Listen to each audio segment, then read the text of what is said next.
அகிலமெங்கும் உள்ள தமிழ் நேயர்கள் அனைவருக்கும் பரம்பரை ஜோதிடர் உங்கள் மனோ பாலாஜியின் அன்பான வணக்கம். கன்னி ராசி அன்பர்களுக்கு செவ்வாய் பெயர்ச்சி. இந்த செவ்வாய் பெயர்ச்சினால் உங்களுடைய ராசிக்கு எப்பேற்பட்ட ஒரு முன்னேற்றம் ஏற்பட போகுது, தொழில், குடும்பம், பொருளாதார அடிப்படையில் சில நன்மையான விஷயங்கள் நமக்கு சக்ஸஸ் ஆக போகுது அப்படிங்கிறத பற்றி தாங்க இந்த பதிவில் இப்போ நம்ம தெளிவாக பார்க்க போகிறோமுங்க. ஃபஸ்ட் டைம் பார்க்குறவங்களா இருந்தீங்கன்னா சப்ஸ்கிரைப் பண்ணி பெல் பட்டன் அழுத்தி ஆல் ஆப்ஷன் கொடுங்க. கன்னி, அதாவது புதனுடைய அதிபதியில் பிறந்தவங்க தான் கன்னி ராசிக்காரர். இந்த கன்னி ராசிக்காரர் எப்போவுமே ஒரு அறிவாளித்தனமான சிந்திக்கக்கூடிய ஒரு தன்மை உள்ளம் கொண்டவங்க தான் கன்னி ராசிக்காரர். படிச்சிருந்தா உயர்வான ஒரு பொசிஷனில் ஒரு நிலையில் இருக்கக்கூடிய ஒரு ராசி இந்த கன்னி ராசி. படிக்காமல் இருந்தால் படித்தவங்களுக்கு புத்தி சொல்லக்கூடிய ஒரு புத்திசாலிங்க தான் கன்னி ராசிக்காரர். ஆனால் எல்லா திறமைகளும் அற்புதமான யோகங்களும் பெற்றிருந்தாலும் கன்னிராசிக்காரரை பொறுத்த வரைக்கும் அடுத்தவங்கக்கிட்ட ஏமாறக்கூடிய ஒரு குணம் ரொம்ப அதிகமாக இருக்கும். காரணம், எல்லாரையும் நம்பிடுவோம். உண்மையாக சிரித்து பேசுனாங்கன்னா அவங்க எவ்வளோ பெரிய நமக்கு துரோகத்தை பண்ணுறதுக்கு வந்திருக்கிறாங்கன்னா கூட பரவாயில்லை, அன்பாக பேசுனாங்கன்னா அவங்களுக்கு நம்ம அடிமையாகிடும். அதே மாதிரி ஒருத்தர் மேலே அன்பு வச்சுட்டோம்னா அவங்க எதுன்னு சொன்னாலும் கேட்போம். ஆனால் முழுமையாக நம்பிக்கையோட வாழ்க்கையை அவங்கக்கிட்ட அர்ப்பணிச்சிருவோம். அந்த மாதிரி தான் இந்த ரீதியிலேயே பார்த்தோம்னா கன்னி ராசிக்காரருக்கு கிட்டத்தட்ட குடும்ப வாழ்க்கையில் சில பிரச்சனைகள் அதாவது நம்ம ஒரு தீர்வாக நல்லவங்களை தேர்ந்தெடுக்கக்கூடிய சில பிரச்சனைகளை உருவாயிரும். நமக்கு தகுந்த மாதிரி ஒரு வாழ்க்கை அமையலை, நமக்கு தகுந்த மாதிரி ஒரு நல்ல வேலை அமையலை, படிப்புக்கு திறமைக்கு தகுந்த மாதிரி வேலை இது வரைக்குமே நமக்கு கிடைக்கல, இப்படிங்கிற ஒரு தேடல் அதிகமாக இருக்கிறது இந்த கன்னி ராசிக்காரருக்கு தான். அதே சமயத்தில் சிலர்லாம் பார்த்தோம்னா கன்னி ராசிக்காரர் ரொம்ப தூரதேச பிரயாணங்கள் போயிருப்பாங்க. சம்மந்தமில்லாத இடத்துல இருந்தால் கூட அந்த இடத்துல 10 பேர் நமக்கு ஒரு பழக்க வழக்கத்தை ஏற்படுத்திக்கிட்டு, அதாவது மற்றவங்களுக்கு ஒரு உதாரணமாக வாழக்கூடிய ஒரு அங்கீகாரத்தை, ஒரு வாய்ப்புகளை சரியாக பயன்படுத்தி அதாவது வாழக்கூடியவங்க தான் இந்த கன்னி ராசிக்காரர். ஆனால் சமீப காலகட்டங்களில் பார்த்துட்டோம்னா அதாவது நமக்கு ஒன்றும் சிலருக்கு ஆரோக்கியத்தில் பிரச்சனை இருக்கும், இல்லையா சிலருக்கு பார்த்தோம்னா மன ரீதியில் குழப்பங்கள், சில பிரச்சனைகள் மற்றவங்களாலேயே ஏற்பட்டிருக்கும். கணவன் மனைவி சம்பந்தப்பட்ட திருமண வாழ்க்கையில் இல்லையா நம்ம திருமணம் செய்கிறதுல சில பிரச்சனைகளை உருவாகியிருக்கும். குறிப்பாக ஆரோக்கியத்தில் மாதிரி இப்போ நான் இல்லை, என்னவோங்க தெரியலைங்க, ஒன்று போனால் ஒன்று ஆரோக்கியத்தில் பிரச்சனைகள் வந்துட்டுருக்குது, இப்படிங்கிற ஒரு சூழ்நிலைகள் உண்டாகிருக்கு. இந்த நேரத்தில் நமக்கு செவ்வாய் பெயர்ச்சி உங்களுக்கு ராசிக்கு 3ஆம் அதிபதியாகவும் உங்களுடைய ராசிக்கு 8ஆம் அதிபதியாகவும் வரக்கூடிய செவ்வாய் பகவான் உங்களுடைய ராசிக்கு பாக்கியஸ்தானத்தில் சஞ்சாரம் பண்ணுறாருங்க. அப்போது 3ஆம் அதிபதிங்கிறது முயற்சி ஸ்தானம், பின் சகோதரன் ஸ்தானம். 8ஆம் அதிபதிங்கிறது ஆயுள் ஸ்தானம், திடீர் அதிர்ஷ்டத்தை கொடுக்கக்கூடியதும் அதுதான், பிரயாணங்களை கொடுக்கக்கூடியதும் அதுதான். அப்போது தகப்பன் சம்பந்தப்பட்ட உறவு, அதாவது தகப்பனாக இருந்தாலும் சரி, இல்லையா தகப்பன் உறவு ரீதியில் இருந்தாலும் சரி, அப்போ சகோதரன் சகோதரிகள் சம்மந்தப்பட்டது இது கூட இதில் அடைக்கிறோம். ஆக மொத்தத்தில் கொஞ்சம் கவனத்துடன் இருக்கிறது ரொம்ப சிறப்பு, சரிங்களா? இன்னொன்று பார்த்தோம்னா தூரதேச பிரயாணங்கள் சம்மந்தப்பட்ட ரீதியில் கண்டிப்பாக போகணும்னு நினச்சி முயற்சி எடுக்கிறவங்களுக்கு இந்த நேரம் கை கொடுக்கும்.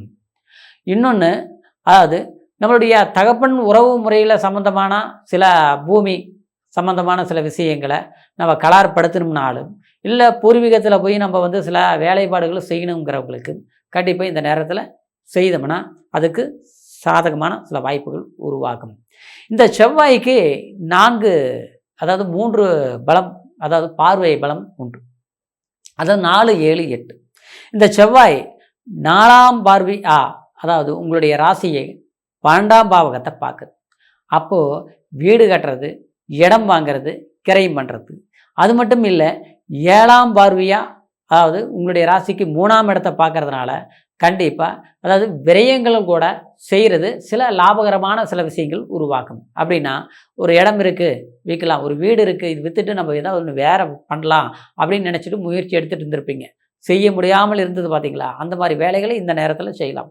இது ஆகஸ்ட் 2ஆம் தேதி வரைக்குமே நமக்கு ஒரு சாதகமான வாய்ப்புகள் ஏற்படக்கூடிய ஒரு காலத்தை இருக்கிறதுனால இந்த நேரத்தில் சுப விரயங்களும் சரி, கிரை யோகங்களும் சரி செய்யலாம். இன்னொன்று, இயல்பாகவே குரு பகவான் உங்களுக்கு 11ஆம் இடத்துல இருக்கிறதுனால திருமணம் ஆகாதவங்களுக்கு கண்டிப்பாக திருமண பந்தத்தை நிர்ணயிக்கக்கூடிய ஒரு வாய்ப்பு உண்டாகும். அதே சமயம் இது 9ஆம் பாவகத்தில் இருக்கிறதுனால செவ்வாய் தோஷம் நிவர்த்தி. சிலருக்கு செவ்வாய் தோஷம் ஜாதகத்தில் இருந்திருக்கும். எத்தனையோ பொண்ணு பார்த்துருப்போம். நாம் போய் பார்க்குற பொண்ணுக்கு கல்யாணம் ஆகிடும். இல்லையோ ஒரு மாப்பிள்ளையே பார்த்துருப்போம். நமக்கு பிடிச்ச மாப்பிள்ளை சரியாக அமைகிறதில்ல, அல்லது பொருத்தமும் இல்லை, ஜாதகம் கிடைக்கிறதில்ல இல்லையா. எல்லாமே நம்ம பிடிச்சு எல்லாம் ஒத்து போனால் கூட ஏதாவது ஒரு அடுத்தவங்களால சில பிரச்சனைகளால் அந்த வாழ்க்கையை நம்ம நிர்ணயிக்கக்கூடிய முடிவு பண்ண முடியாத சில சிரமங்கள் ஏற்பட்டிருக்கும். நமக்கு பிடிச்ச வீட்டுக்கு பிடிக்கிறதில்ல, இல்லை வீட்டுக்கு பிடிச்சா நமக்கு பிடிக்கிறதில்ல, இல்லை எல்லாமே பிடிச்சாலும் கடைசிட்டு பார்த்தா நாம் எங்கே எதிர்பார்த்தோமோ அந்த இடத்துல ஒரு பிரச்சனை. அப்போ அந்த பிரச்சனையினால் வாழ்க்கையை தேர்ந்தெடுக்க முடியாத ஒரு சூழ்நிலை. ஆசைப்பட்டது கிடைக்கிற மாதிரி தான் இருக்குது, ஆனால் அதை அனுபவிக்கிறதுக்கு சில தடைகளாக இருக்குது அப்படின்னு நினச்சி நம்ம மனசில் வருத்தப்பட்டு இருந்திருக்கலாம், அல்லது இதை சரிப்படுத்துறதுக்கு சில முயற்சி எடுத்துகிட்டு இருந்திருக்கலாம். ஆனால் இது வரைக்கும் எந்த முயற்சி எடுத்தும் சரியாக நமக்கு எதுவுமே சாதகமாக அமையலை. ஆனால் இப்போது ஏதாவது நமக்கு ஒரு வாய்ப்பு சரிப்படுத்தக்கூடிய ஒரு நேரம் உருவாகுமாங்கிற ஒரு எதிர்பார்ப்பில் இருக்கிறவங்களுக்கு கண்டிப்பாக இந்த செவ்வாய் பயிற்சி நிச்சயமாக ஒரு வாழ்க்கையை தேர்ந்தெடுக்கிறது மட்டும் இல்லாமல் நம்மளுடைய நினச்ச மாதிரி ஒரு வாழ வேண்டிய வாய்ப்பையும் உருவாகும். சரிங்களா. அடுத்து பார்த்தோம்னா, சிலருக்கு திருமண வாழ்க்கை அப்படிங்கிறது முதல் தாரம் கல்யாணம் பண்ணோம், எல்லாம் அவசரமாக பார்த்து எல்லாம் பார்த்து தான் பண்ணாங்க. ஆனால் கடைசியில் பார்த்தா பாதி வாழ்க்கை சந்தோஷம், மீதி வாழ்க்கை இருட்டாக போயிடுச்சு. ஆனால் அடுத்த வாழ்க்கையாவது அமைச்சிக்க முடியுமா, இல்லை நமக்கு ஏதாவது அமைகிற பாக்கியம் யோகம் எதாவது இருக்கா அப்படின்னா கண்டிப்பாக இது வரைக்கும் நீங்களும் தேடி இருப்பீங்க, இல்லை நெருங்கி வரக்கூடிய வாய்ப்புகள் வந்திருக்கும். நாம் விரும்பி போகும்போது அது பிரேக் ஆகிட்டுருக்கும், சரியாக அமையலை. ஆனால் இந்த காலகட்டத்தில் பார்த்தோம்னா நீங்கள் நிச்சயமாக முயற்சி எடுத்து பாருங்கள். மறு வாழ்க்கை பண்ணணும்னு நினைக்கிறவங்களுக்கு அருமையான மன வாழ்க்கை கண்டிப்பாக அமையும் ஆச்சுங்களா. புத்திர பாக்கியம் இல்லாதவங்களுக்கு புத்திர பாக்கியம் கண்டிப்பாக கைகூடி வரக்கூடிய ஒரு வாய்ப்புகள் உருவாகும். அதே சமயத்தில் சிலரெல்லாம் நல்லா வாழ்ந்துட்டு தான் இருக்கிறோம், திடீர்னு பார்த்தோம்னா சிறு சிறு பிரச்சனைனால கொஞ்சம் விலகி இருக்கிறவங்க ஏதாவது ஒன்று சேர்ந்து வாழ முடியுமா, இல்லை ஒரு வேலை விஷயத்தினாலேயோ சம்மந்தமில்லாத இடத்துல இருக்கிறோம், நம்ம ஒரு டிரான்ஸ்ஃபர் எதிர்பார்க்க முடியுமா, கிடைக்குமா அப்படின்லாம் கணக்கு போட்டு இருந்திருப்பீங்க. நாம் எதிர்பார்க்குறோம், அடுத்தவங்களுக்கு கிடைக்கிது, நமக்கு கிடைக்க மாட்டேங்குது. இன்றைக்கி வேலையிலையும் ஒரு டென்ஷனாக இருக்குது, வீட்லேயும் உட்காரலாம்னா பார்த்தோம்னா நாம் இன்றைக்கி தனிமரமாக உட்காந்துட்ருக்குறோம். வீட்டில் பார்த்தோம்னா ஏதாவது அடிக்கடி உடம்பு சரியில்லை, மருத்துவ செலவுகள், வைத்தியங்கள், குடும்பத்தில் பார்த்தா ஒருத்தர் நல்லா இருந்தால் இன்னொருத்தருக்கு வைத்தியம் பார்க்குற மாதிரி, இன்னொருத்தர் நல்லா இருந்தால் இன்னொருத்தருக்கு வைத்தியம் பார்க்குற மாதிரி, இப்படி மாதம் கண்டா கரண்ட் பில் கட்டுற மாதிரி இல்லையோ வீண் செலவு விரை செலவே போயிட்டுருக்குங்க. எந்த சாமி கும்பிட்றதுன்னு தெரியல, எந்த கோயிலுக்கு போகிறதுன்னு தெரியல, ஆனால் மனக்கவலைகள் மட்டும்தான் ரொம்ப ஜாஸ்தியாக இருக்குது அப்படின்னு நினச்சி கன்னிராசிக்காரர் வருத்தப்பட்டு இருக்கிறீங்க பார்த்தீங்களா.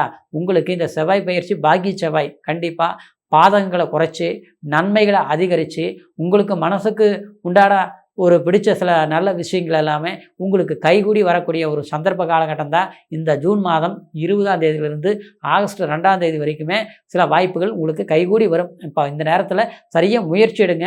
நிச்சயமாக நீங்கள் நினச்சது மட்டும் இல்லாதது மட்டும் இல்லைங்க, நீங்கள் நினைக்காத சில நல்ல விஷயங்கள், சில உறவுகள், சில பாசமான அன்புகள் கண்டிப்பாக உங்களை நெருங்கி கண்டிப்பாக உங்களுடைய மனம் மகிழ்ச்சிங்கிறது உருவாகக்கூடிய ஒரு வாய்ப்பு நிச்சயமாக இந்த செவ்வாய் பயிற்சி உண்டாக்குங்க. அப்போது இந்த சொன்ன பலன்கள் அனைத்தும் கோச்சார அடிப்படையில் நம்ம சொல்லியிருக்கிறோம். கோச்சாரங்கிறது ராசியை வச்சு சொல்லியிருக்கிறோம். ஆனால் ராசிங்கிறது நம்மளுடைய நம்மளுடைய சிந்தனை, நம்மளுடைய எண்ணங்கள், நாம் எதை அடையணும்னு நினைக்கிறோம், எதை தேடணும்னு நினைக்கிறோமோ அதை நோக்கி நம்மளுடைய மனசு போகும், அதுதான் ராசி.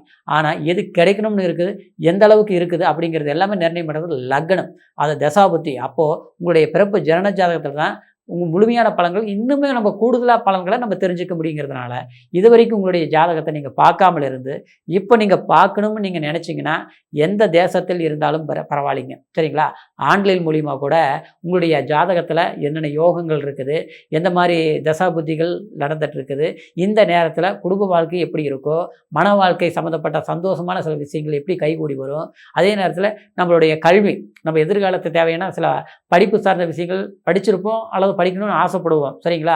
ஆனால் அதுக்குண்டான வேலை வாய்ப்போ இது நமக்கு சாதகமாக இருக்குமா, எந்த ஒரு அயல்நாடு வேலை வாய்ப்புகளோ இல்லை அரசாங்க வேலை வாய்ப்புகளோ இல்லை நமக்கு திருமணம் பண்ணக்கூடியவங்களுக்கு அதாவது ஒரு நல்ல தொழில் ஸ்தானம் பலமெல்லாம் சிறப்பாக இருக்குமா அப்படிங்கிறது எல்லா விஷயங்களும் நம்மளுடைய பிறப்பு ஜனன ஜாதகத்தில் தெரிஞ்சுக்க முடியுங்கிறதுனால உங்களுடைய ஜாதகத்தை நம்மகிட்ட பார்க்கணும்னு நினச்சிங்கன்னா கீழே இருக்கிற நம்பருக்கு ஃபோன் பண்ணி உங்களுடைய பிறந்த தேதி, பிறந்த நேரம், பிறந்த ஊர் இது மூணையும் தெரியப்படுத்தி உங்களுடைய முழுமையான பலன்களை கேட்டு தெரிஞ்சுக்க முடியும். சரிங்களா? அதே மாதிரி கன்னிராசி அன்பர்களுக்கு இந்த செவ்வாய் பெயர்ச்சியிலிருந்து இனி வரக்கூடிய காலம் உங்களுக்கு சாதகமான சக்ஸஸ்ஃபுல் காலமாக அமையணும் அப்படிங்கிற ஒரு வாழ்த்துக்களோட மீண்டும் அடுத்த பதிவில் சந்திக்கும் வரைக்கும் நன்றி, வணக்கம்.